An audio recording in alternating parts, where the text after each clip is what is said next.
আসসালামু আলাইকুম সবাইকে। সো তোমরা যারা এসএসসি 26 এর আছো, এসএসসি 26 এর যারা মেয়েরা আছো তাদের জন্য একটা বেস্ট কলেজ হচ্ছে আমাদের হোলি ক্রস কলেজ। সো তোমাদের আসলে অনেকেরই ড্রিম থাকে যে না ভাই আমরা আসলে এসএসসির পর কলেজে যদি অ্যাডমিশন দিতে হয় তাহলে আমরা আসলে হোলি ক্রসে দিব। আর মেয়েদের ক্ষেত্রে আসলে আর তেমন কোনো কলেজে আসলে আমাদের অ্যাডমিশন টেস্ট হয় না। মেজরিটি আসলে আমাদের ওই এসএসসি রেজাল্ট দিয়ে আসলে আমাদের ভর্তি হয়ে যায় আর কি। সো আমরা যদি হোলি ক্রসের জন্য প্রিপারেশন নিই তাহলে আসলে আমরা কিভাবে প্রিপারেশন নিব? হোলি ক্রসের জন্য আমি দেখলাম যে আমাদের যে প্ল্যাটফর্মগুলো আছে কিংবা আসলে আমাদের যে ইউটিউব আছে সেখানে আসলে আমাদের তেমন কোনো কন্টেন্ট নাই আর কি। সো টু বি অনেস্ট এটার জন্য আলাদা কোনো কন্টেন্টের দরকার হয় না। যেমন আমি হচ্ছে এর আগের ভিডিওতে যেটা আসলে আমাদের এনডিসি অ্যাডমিশন টেস্ট 2026 সম্পর্কে একদম কমপ্লিট রোড ম্যাপ দিছিলাম। কাইন্ড অফ সবকিছুর জন্য সেম, কারণ আমাদের সেরা কলেজ বলতে আসলে আমাদের যেগুলোতে আমাদের অ্যাডমিশন টেস্ট নেয় ওদেরকেই বুঝি, আর যেখানে আসলে মেজরিটি ভালো স্টুডেন্ট আসলে পরীক্ষা দিতে চায় আর কি। তো সবগুলার পরীক্ষার প্যাটার্ন বা বলা যায় যে পরীক্ষা আসলে হার্ডনেস প্রায় সেম রকমই, ঠিক আছে, এখানে তেমন কোনো আসলে ডিফারেন্স নাই। ইভেন এদের যে প্রিপারেশনটা আছে না সেটাও আসলে আমাদের খুব বেশি একটা ডিফারেন্ট হয় না আর কি। সো যাই হোক, যেহেতু এটার জন্য ডেডিকেটেডলি আলাদা একটা ভিডিও বানাচ্ছি, তাহলে এখানে আই গেস মানে ভাইবা প্রিপারেশন ছাড়া, ঠিক আছে, ভাইবা প্রিপারেশন ছাড়া প্রায় অলমোস্ট সবকিছু পেয়ে যাওয়া, ঠিক আছে।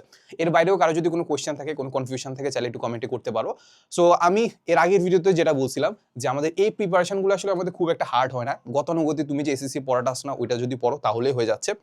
বাট এখানে যে প্রবলেমটা হয় সেটা হচ্ছে আমাদের অনেক বেশি কনফিউশন হয়। আর তোমরা যেহেতু শর্ট সিলেবাসের পার্টি, এখানে দেখা যাচ্ছে যে কনফিউশনটা আরেকটু বেড়ে গেছে, ঠিক আছে। যেমন এক নম্বর কনফিউশন হইতে পারে যে ভাই শর্ট সিলেবাসের বাইরে পড়বো কিনা। তারপর অনেকের এখন কনফিউশন জাগছে যে ভাই, অনেকে তো দেখলাম যে অনেক কোর্স লঞ্চ করে দিছে, সেটা হচ্ছে এইচএসসি পড়াশোনা শুরু করে দিছে। অনেকে অফলাইনে ভর্তি হয়ে গেছে, অনেকে অনলাইনে ভর্তি হয়ে গেছে। তাহলে এখানে এইচএসসি পড়াশোনা পড়বো কিনা, এইচএসসি পড়াশোনা আদৌ আমাদের কাজে লাগবে কিনা।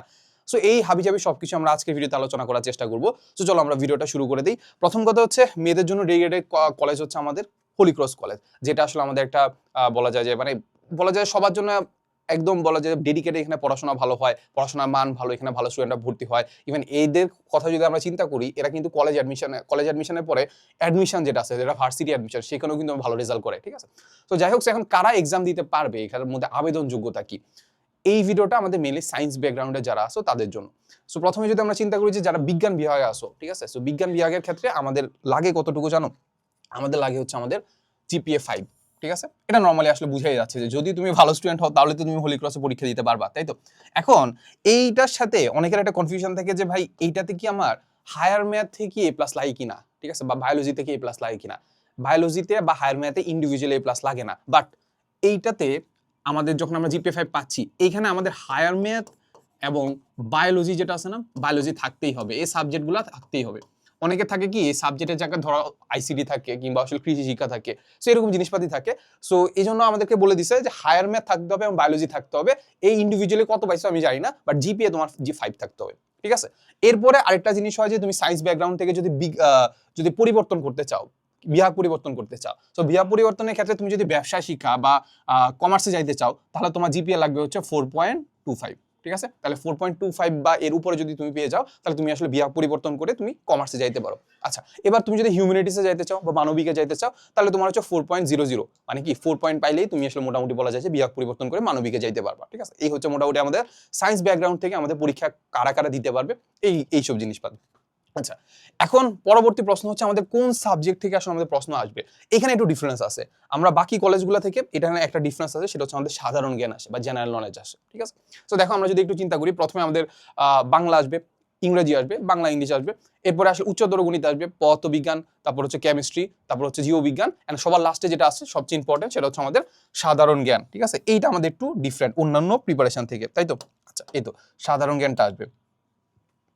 আচ্ছা, এরপরে আরেকটা জিনিস আছে, আরেকটা জিনিস কনফিউশনের জায়গা হচ্ছে সেটা হচ্ছে আমাদের উচ্চতর গণিত। সো মাঝে মাঝে মানুষেরা একটু বলে যে ভাই মানে আমাদের ম্যাথ কি জেনারেল ম্যাথ আসবে নাকি হায়ার ম্যাথ আসবে, জেনারেল ম্যাথ আদৌ আসবে কিনা। So to be honest general math আসে না, আসবে হচ্ছে higher math.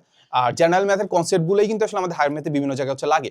So general math তুমি চাইলে দেখতে পারো, বাট জেনারেল ম্যাথ আসবে না, এতটুকু মাথা রাখবা যে আমাদের হায়ার ম্যাথ থেকে কোশ্চেন আসবে। আর আরেকটা বড় কোশ্চেন সেটা হচ্ছে আমাদের সাধারণ জ্ঞান আসবে। সাধারণ জ্ঞান কিভাবে পড়বো, আমরা সাবজেক্ট ওয়াইজ যে প্রিপারেশনটা আছে না সেটা আসলে আমরা সেখানে দেখে ফেলবো, ঠিক আছে, কোনো প্যারা নাই। এবার আসি হচ্ছে আমাদের কারা হচ্ছে আমাদের অ্যাডমিশনের প্রিপারেশন নিবা। সো প্রথম কথা হচ্ছে আমরা যারা এবার মোটামুটি ভাবতেছো যে মোটামুটি একটা ভালো রেজাল্ট করবা, ঠিক আছে, তারাই প্রিপারেশন নিবা। এখন যদি মনে হয় যে না ভাই আমি খুব একটা ভালো রেজাল্ট করতে পারবো না, তাহলে কি আমি প্রিপারেশন নিবো কিনা, টু বি অনেস্ট তোমরা প্রিপারেশন নিবা। এখন কেন প্রিপারেশন নিবা? প্রথম কথা হচ্ছে এবার আমরা ছিলাম শর্ট সিলেবাসে, তাই তো। তো শর্ট সিলেবাসের ক্ষেত্রে আমরা চ্যাপ্টারই পড়ছি অল্প, শর্ট সিলেবাসের ক্ষেত্রে চ্যাপ্টারই পড়ছি অল্প। এখন এই যে বাইরের যে চ্যাপ্টারগুলো আছে, আমি ধরো ফিজিক্সের কথা চিন্তা করলাম, ফিজিক্সের ক্ষেত্রে বাইরের যে চ্যাপ্টারগুলো আছে কোনটা আছে? বাইরের চ্যাপ্টার আছে হচ্ছে আমাদের চলতরিৎ আছে, তাই তো? চলতরিতের পরে আছে হচ্ছে আলোর প্রতিসরণ আছে, আলোর প্রতিফলন আছে, তারপর ম্যাগনেটিজম আছে, সেমিকন্ডাক্টর, ইলেকট্রনিক্স আছে। এখন এই যে চ্যাপ্টারগুলো আছে না, এই চ্যাপ্টারগুলো তুমি এইচএসসি তে গেলে মাস্ট পাবা, মাস্ট। এইগুলা নিয়ে আলাদা একটা চ্যাপ্টারই থাকবে। এন্ড তুমি হয়তোবা এখন ওই ব্যাপারটা বুঝতে পারতেছো না যে আসলে আমাদের এইচএসসি সিলেবাসটা আসলে কত বড়। এইচএসসি তে যখন যাবা, কোন একটা চ্যাপ্টার যখন ধরবা না, ওই একটা চ্যাপ্টার তোমার শেষ করতে 1 মাস কিংবা 1.5 মাস লাগতে পারে। ইভেন তোমার যদি বেসিক ভালো না থাকে প্রথম থেকে, তাহলে দেখবা যে ফিজিক্সের একটা চ্যাপ্টার তুমি সারা বছরও শেষ করতে পারবা না। ঠিক আছে? মানে যতই পড়ো না, তোমার কাছে মনে হচ্ছে সিলেবাস শেষ হয়ে গেছে, পুরো আমি যে জিনিসপাতি সবকিছু পড়ে গেছি, তারপরেও দেখবা যে তুমি কোনো না কোনো ম্যাথ আটকায় যাচ্ছ। সো যতক্ষণ পর্যন্ত কোনো না কোনো ম্যাথে তুমি আটকায় যাচ্ছ, তাহলে কি তুমি বলতে পারবো যে আসলে ওই চ্যাপ্টারটা শেষ হয়েছে? শেষ হয় নাই কিন্তু। তো যেটা বলতেছি যে আমাদের এইখানে যেটা শর্ট সিলেবাসে বাইরে যে চ্যাপ্টারগুলো আছে, ওই চ্যাপ্টারগুলো নিয়ে কিন্তু আমাদের আলাদা আলাদা করে এইচএসসি তে আলাদা একটা বড় একটা চ্যাপ্টার আছে। ওই বড় চ্যাপ্টারটা তো তোমার শেষ করতে হবে, তাই তো? এখন ওই বড় চ্যাপ্টারটা শেষ করার জন্য এখন থেকেই তোমার জিনিসটাকে একটু একটু হলেও বেসিকটা জানা উচিত, বা যেটাকে আমরা এখন নাম দিছি, আমি যেটা নাম দিছি সেটা হচ্ছে আমাদের এইচএসসি ফাউন্ডেশন। এইচএসসি ফাউন্ডেশন কি? শর্ট সিলেবাসের বাইরের চ্যাপ্টারগুলোতে তুমি যাতে আসলে মানে কি বলবো, মানে একটু পিছিয়ে পিছায় না থাকো, বা ওইটা করতে গিয়ে তুমি যাতে এমন মনে না হয় যে এটা তো আমি এসএসসি তে পড়েই নাই, তাহলে এখানে তো আমি জীবনেও পারবো না, এটা যাতে তোমার মনে না হয়, তাহলে এখন থেকে কি করতে হবে? এইচএসসি পড়াশোনাটাকে একটু আগায় রাখতে হবে। ইভেন তুমি যে চ্যাপ্টারগুলো পড়ছো, যেগুলো শর্ট সিলেবাসের আন্ডারে পড়তেছে, ওই শর্ট সিলেবাসের পার্টটুকুও কিন্তু তোমার আসলে আমাদের এইচএসসিটা একটু আগায় রাখা উচিত, কারণ আমাদের টাইম আছে 2 মাস বা 1.5 মাসের মতো, 2.5 মাসের মতো টাইম আছে। তাহলে এই মাসের মাঝখানে আমরা কি করবো বলতো? আমরা আসলে এইচএসসির ফাউন্ডেশনটা একটু কমপ্লিট করার চেষ্টা করবো। আর আবার আরেকটা জিনিস বলি, যেটা বলতেছিলাম যে তোমরা হয়তোবা চিন্তা করতেছো তুমি এসএসসি তে A+ পাবা না, তুমি হয়তোবা আসলে এখানে বসতেই পারবা না, হোলি ক্রসে বসতেই পারবা না। এখন তুমি আমাকে বলো তো, আমি যদি আমি যদি এই 2 মাস বা 2.5 মাস একটু ঘোরাফেরা বা হচ্ছে একদম ফুর্তি না করে, যদি একটু শর্ট সিলেবাসের পার্টটুকুই যদি আমি যদি একটু রিভিশন দিতে থাকি, কিংবা যারা আসলে ভালো স্টুডেন্ট আছে, যারা হোলি ক্রসে পড়তেছে, তাদের সাথেই যদি হোলি ক্রসে পড়বে সামনে, তাদের সাথে যদি একটু প্রিপারেশন নেই, আমার কি বেসিকটা আরো স্ট্রং হবে কিনা? আমি কি আদৌ ভালো স্টুডেন্টের দিকে আগাবো কিনা?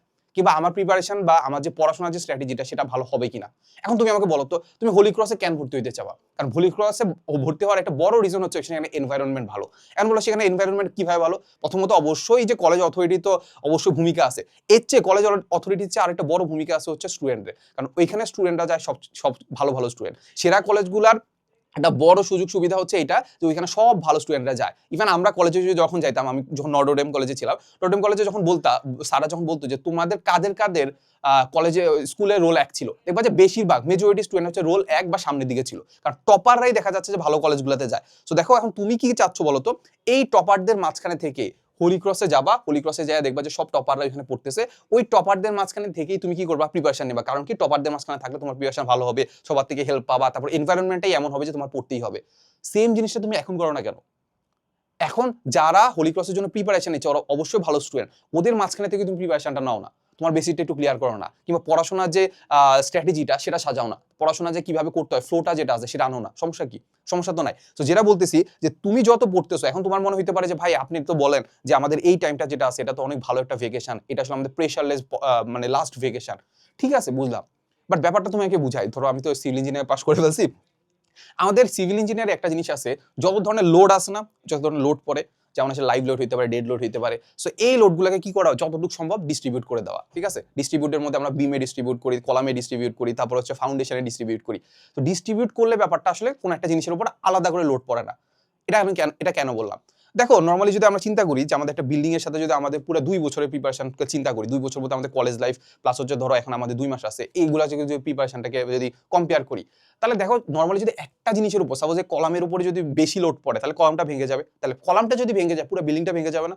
পুরো বিল্ডিংটা তো ভেঙে যাবে। বাট নর্মালি ওই লোডটাকে যদি আমি সবগুলা কলামে ডিস্ট্রিবিউট করে দেই, স্ল্যাবে ডিস্ট্রিবিউট করে দেই, তারপর হচ্ছে বিমে ডিস্ট্রিবিউট করে দিই, তাহলে দেখা যাবে যে কোনোটাই কিন্তু ভাঙবে না।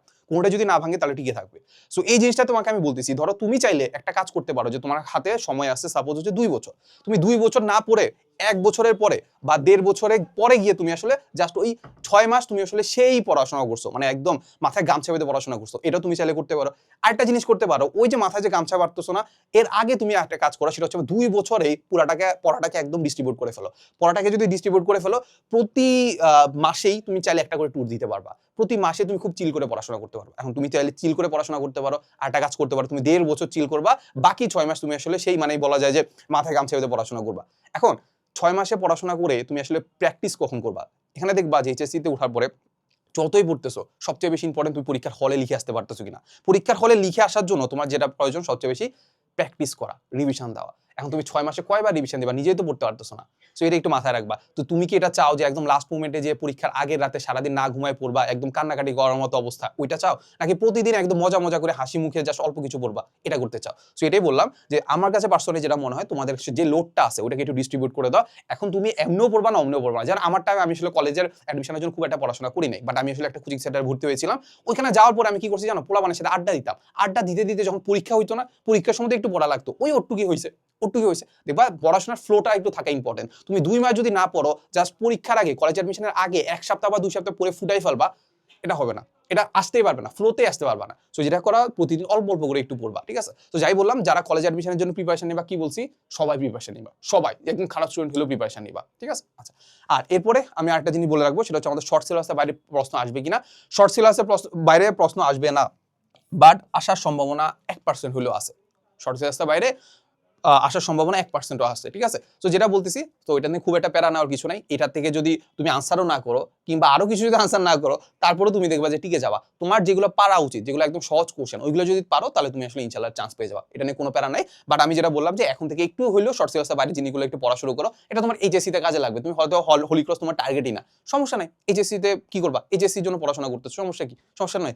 এইচএসসি আর পরে হচ্ছে তোমার অ্যাডমিশন, সবকিছু আসলে মাথায় রাখতে হবে। সবকিছু কি করতে হবে, মাথায় রাখতে হবে। আর এই 2 বছর এইচএসসি যে 2 বছর, এটা আসলে আমাদের নর্মাল 2 বছর না আর কি। এটাকে চিন্তা করতে হবে যে মানুষজন তোমাকে যদি খারাপ বলে, আতেল বলে, কোনো প্যারা নাই, তুমি আতেল হয়ে যাবা। বাট কোন একটা ভালো জায়গায় চান্স পাওয়ার পরে এরপরে তাদেরকে বলবো হ্যাঁ আমি আতেল ছিলাম। এই যে এখন আমি বলতেছি আমি আতেল ছিলাম, সমস্যা আছে? সমস্যা তো নাই।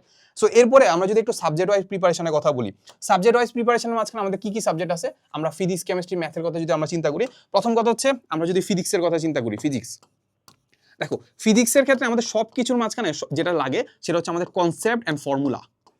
কনসেপ্ট অ্যান্ড ফর্মুলা এখন থেকেই যেসব কনসেপ্ট তুমি বাদ দিছো শর্ট সিলেবাস ভাই, এর বাইরেও যদি এগুলো বাদ দাও তাহলে আর কেমনে কি।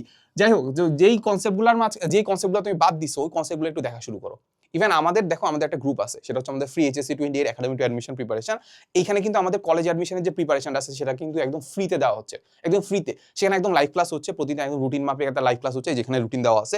সো এখানে দেখবা যে এই রুটিনে একদম লাইভ ক্লাসগুলোর মাঝখানে প্রথমে আমরা যেটা করি সেটা হচ্ছে আমাদের বেসিকটাকে একটু রিভিশন দেওয়াই দিই। তোমাকে পড়াশোনার যে থিওরিটিক্যাল পার্টটা আছে এটাকে আমি একটা রিভিশন করাই দিই।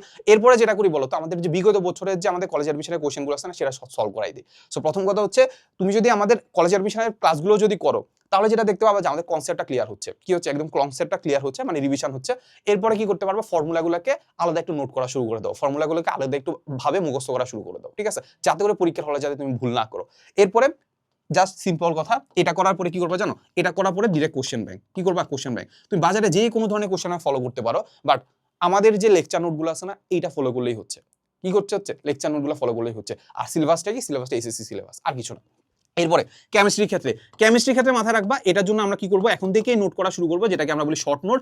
এই শর্ট নোটের মাঝখানে অবশ্যই থাকবে বিক্রিয়াগুলা থাকবে, তারপর বিভিন্ন ধরনের সংকেত থাকবে, বিভিন্ন ধরনের কি থাকবে, সংকেত থাকবে, যেমন হচ্ছে আকরিকের নাম, হাবিজাবি, অনেক কিছু থাকবে, যেগুলো করে পরীক্ষার আগে দিয়ে যাতে তুমি রিভিশন দিতে পারো, এই কাজটা করার চেষ্টা করবা, ঠিক আছে? আর মাথায় রাখবা যে কেমিস্ট্রির ক্ষেত্রে থিওরিটিক্যাল পার্ট অনেক আসে, ম্যাথমেটিক্যাল পার্ট যতই আসুক না কেন থিওরিটিক্যাল পার্ট কিন্তু অনেক আসে, এগুলো কিন্তু মাথায় রাখবা। সবচেয়ে বেশি ভুল করবা এটাই, যে মানুষজন একদম ম্যাথ পড়ে যাবে, বাট ম্যাথের চেয়েও বেশি দেখবে যে থিওরিটিক্যাল মুখস্থ জিনিসপাতি বেশি চলে আসছে, ঠিক আছে? এরপরে ম্যাথের ক্ষেত্রে হায়ার ম্যাথের ক্ষেত্রে এটা মাথায় রাখবা, হায়ার ম্যাথের ক্ষেত্রে একদম মেইন বুক। আমি এমনও দেখছি অনেকগুলো ভাইয়া আছে যারা মেইন বইয়ে যে ওই যে উৎপাদক বিশ্লেষণ আছে না, তারপর হচ্ছে বিভিন্ন ধরনের কোশ্চেন আছে যেগুলোকে একদম হুবহু মুখস্থ করানো শুরু করে। আদৌ আসলে কাজে দেয়, যদি আমি এটা সাজেস্ট করবো না, বাট এটা আসলে কাজে দেয়। কারণ হায়ার ম্যাথে কি করে, মেইন বুক থেকে কোশ্চেনগুলো একদম উঠাই দেয়। যেহেতু মেইন বুক থেকে উঠাই দেয়, তাহলে এখানে তুমি বুঝতে পারতেছো যে আসলে মেইন বুকটা যদি তুমি ভালো করে পড়তে পারো, এমন ভাবে পড়বা যাতে জিনিসটা একটু মুখস্থ হয়ে যায়, বাট মুখস্থ করবা না, প্যারা নাই। সো যেটা করো, এই মেইন বইগুলো কি করবা, ভালো করে পড়বা। এরপরে মেইন বইয়ের পরে যদি তুমি সময় পাও তাহলে কোশ্চেন ব্যাংক পড়বা, বাট হায়ার ম্যাথের ক্ষেত্রে তুমি মেইন বই বললে ইনাফ। আচ্ছা, এরপরে আসে কি বলতো, বাংলা ইংলিশ, তাই তো? তাহলে বাংলার ক্ষেত্রে আমাদের যে মেইন বোর্ড বই আছে, বোর্ড বই প্লাস হচ্ছে কি বলতো, এটাও আমাদের সেই মেইন বই, বোর্ড বই, আর হচ্ছে আমাদের ব্যাকরণের ক্ষেত্রে হচ্ছে বাংলা সেকেন্ড পেপার। এই দুইটা যদি বই পড়তে পারো তাহলে আমার জন্য এনাফ। আর ইংলিশের জন্য কি করবা, ইংলিশের জন্য আসলে বলা যায় যে আমাদের যে ইংলিশ ফর টুডে যে বইটা আছে, তারপর ইংলিশ সেকেন্ড পেপার যে বইটা আছে না, এটাই এনাফ। বাংলা ইংলিশের জন্য আসলে খুব একটা প্যারা নিবা না। মেইনলি প্যারা নিবা হচ্ছে আমাদের ফিজিক্স, কেমিস্ট্রি, হায়ার ম্যাথ আর বায়োলজি। এই তিনটা হচ্ছে বেশি পড়বে। আর বায়োলজির ক্ষেত্রে তেমন কিছু বলার নাই, বায়োলজিতে আসলে জিনিসটাকে একটু মুখস্থ করতে হবে, জিনিসগুলো কি করতে হবে, মুখস্থ করতে হবে। মুখস্থ করার ক্ষেত্রে অবশ্যই মাথায় রাখবা যে জিনিসগুলোকে একটু দাগাই ফেলবা, কারণ তুমি কোন একটা চ্যাপ্টার হয়তো বা এখনো মিস দিছো, শর্ট সিলেবাসের বাইরেও তুমি আসলে শর্ট সিলেবাসের ভিতরে যেগুলো আছে ওইটাও তুমি মিস দিছো। এখন যেহেতু মিস দিছো, এটার মাঝখানে কোন একটা চ্যাপ্টার যদি এখন পড়তে যাও, তাহলে কি করবা, পুরা চ্যাপ্টারটা তুমি পরীক্ষার আগে রিভিশন দিতে পারবা না। যেটা করবা কি বলো, যে লাইনটা তোমার মনে হচ্ছে ইম্পর্টেন্ট ওই লাইনটা একটু দাগাই ফেলবা, দরকার হলে পুরো লাইনটা দাগাই ফেলবা। এমন করো না যে কোনো একটা ওয়ার্ড দাগাইছো, ওয়ার্ড দাগালে কি হয় জানো, ওয়ার্ড দাগালে যেটা হয় যে আসলে যখন আমি রিভিশন দিতে যাব, তখন ওই ওয়ার্ডটা দেখে আমার মাথায় আসলে সাবকনশিয়াস মাইন্ডে কিন্তু চিন্তা আসে না যে আসলে আমাদের এটা তার কি বোঝাচ্ছে। বাট যখন আমি পুরো লাইনটা দাগাচ্ছি, তখন আমি পড়ার ক্ষেত্রে কিন্তু পুরো লাইনটা পড়বো। যখন পুরো লাইনটা পড়বো, তখন আলটিমেটলি আমার কি হয়, সাবকনশিয়াস মাইন্ডে পুরো জিনিসটা আসলে রিভিশন হয়ে যায়। সো বায়োলজির ক্ষেত্রে এটা একটা টিপস, সেটা হচ্ছে আমাদের পুরো লাইন বা একটু বেশি করে দাগানোর চেষ্টা করবো, কোনো একটা ফ্রেজ দাগানোর চেষ্টা করবো, ঠিক আছে। এরপরে লাস্টলি আমাদের যেটা আসে সেটা হচ্ছে আমাদের জেনারেল নলেজ। জেনারেল নলেজের জন্য কোনো প্যারা নেওয়ার দরকার নেই। জিকে জিকে জেনারেল নলেজের জন্য আমি বলবো কোনো প্যারা নেওয়ার দরকার নাই। তুমি যদি জিকে যদি আনসার নাও করে আসো, তাহলে তুমি আসলে চান্স পাবা। বাকি সবকিছু যদি ভালো করে আনসার করো, কোনো প্যারা নেই। জিকের জন্য কি করতে পারবা, বিকের জন্য হচ্ছে আমাদের যে কারেন্ট অ্যাফেয়ার্স আছে না, কারেন্ট অ্যাফেয়ার্স, এই কারেন্ট অ্যাফেয়ার্সটা পড়বা, ঠিক আছে। মানে আসলে ধরো সাপোজ হচ্ছে তুমি আসলে নীলক্ষেত, বা আমি যদি ঢাকার কথা বলি নীলক্ষেত, আর তোমরা দেখবা যে অন্য জেলা যারা আছে, সেটা হচ্ছে নর্মালি যে কোনো একটা দোকানে, বইয়ের দোকানে গেলেই দেখবা যে কারেন্ট অ্যাফেয়ার্স নামে অনেকগুলো বই পাওয়া যায়। মানে আমাদের ধরো এই মাসে কি হয়েছে, বা গত মাসে কি হয়েছে, বা পুরো ওভারঅল যদি কোনো একটা জিনিস জানতে চাও, দেখবা যে ওদেরকে বললেই তুমি পেয়ে যাবা। তারপর অনলাইনে সার্চ দিলে তুমি দেখবা যে অনেক বই পিডিএফ পেয়ে যাবা।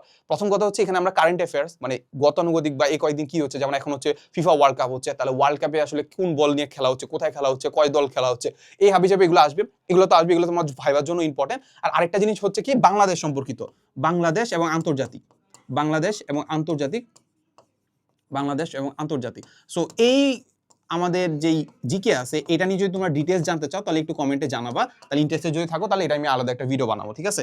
সো বাংলাদেশ এবং আন্তর্জাতিক বিষয়াবলী, ঠিক আছে, এগুলো একটু দেখে নিবা যে বাংলাদেশের আসলে জিনিসপাতিগুলো কি, ধরো বাংলাদেশের স্যাটেলাইট হয়েছে, তারপর আসলে বাংলাদেশ আসলে কত আয়তন, এই হাবিজাবি একটু আছে, এগুলো একটু পড়ে নিবা, ঠিক আছে। তো যাই হোক, সো অত প্যারা নিয়ে লাভ নাই, বাট মাথা রাখবা যে প্রিপারেশনটা যেটা হইতে হবে একটু রেগুলার বা কনসিস্টেন্সি মেনটেন করলে হইলো। যেটা বললাম যে এসএসসি এর পড়াশোনাটাই জিনিসটাই, কিন্তু 2 মাস যদি তুমি আসলে গ্যাপ দাও, তাহলে যেটা হবে সেটা হচ্ছে এসএসসি পড়াশোনা একদম যেটা সহজ জিনিসপাতি ওগুলো তুমি ভুলে যাবা। সো এটা তো করা যাবে না, কারণ এটা আমাদের এইচএসসি তো দিতে, হোলি ক্রস বাদ দিলাম, এইচএসসি তো পড়াশোনা করতে হবে। সো যেটা করবা যে 2 মাস একটু আমাদের সাথে থাকবা। কিভাবে থাকবা, আমাদের এই গ্রুপে জয়েন করে ফেলবা। গ্রুপে তোমার যে কোনো ধরনের প্রবলেম হবে গ্রুপে পোস্ট করবা, আমরা ইনশাআল্লাহ কমেন্টে রিপ্লাই দেওয়ার চেষ্টা করবো, বা বাকি যারা আছে তারা রিপ্লাই দেওয়ার চেষ্টা করবে। আর বাইরে আর কি বলতো, এখানে আমাদের ক্লাস হবে, ক্লাস লেকচার নোট যেগুলো আছে সেগুলো তোমার এখানে আপলোড দেওয়া হবে, ড্রাইভ লিঙ্ক আছে, ড্রাইভ লিঙ্কে আপলোড দেওয়া হবে। তো তোমার কি কাজ, সেটা হচ্ছে আমাদের ক্লাসটা করবা, রেগুলার একটু ক্লাসটা করবে, এরপরে ড্রাইভ লিঙ্কে যাবা, লেকচার নোট পাবা। ওই লেকচার নোটে দেখবা যে অনেকগুলো সম্ভাব্য কোশ্চেন আছে, ওগুলো নিজে নিজে প্র্যাকটিস করবা। বাসায় বসে এতটুকু করো, এতটুকু করলেই আমার জন্য মনে হয় যে মোর দেন এনাফ, আর বাইরে তেমন কিছু লাগবে না। সো এই যে আমাদের গ্রুপ লিঙ্ক আছে, এটার আসলে ডিসক্রিপশন আর কমেন্ট বক্সে লিঙ্ক দেওয়া আছে। সো আজকেই জয়েন করে ফেলো, ঠিক আছে। এই তো, সো দেখা হবে নেক্সট কোনো ভিডিওতে। আসসালামু আলাইকুম সবাইকে।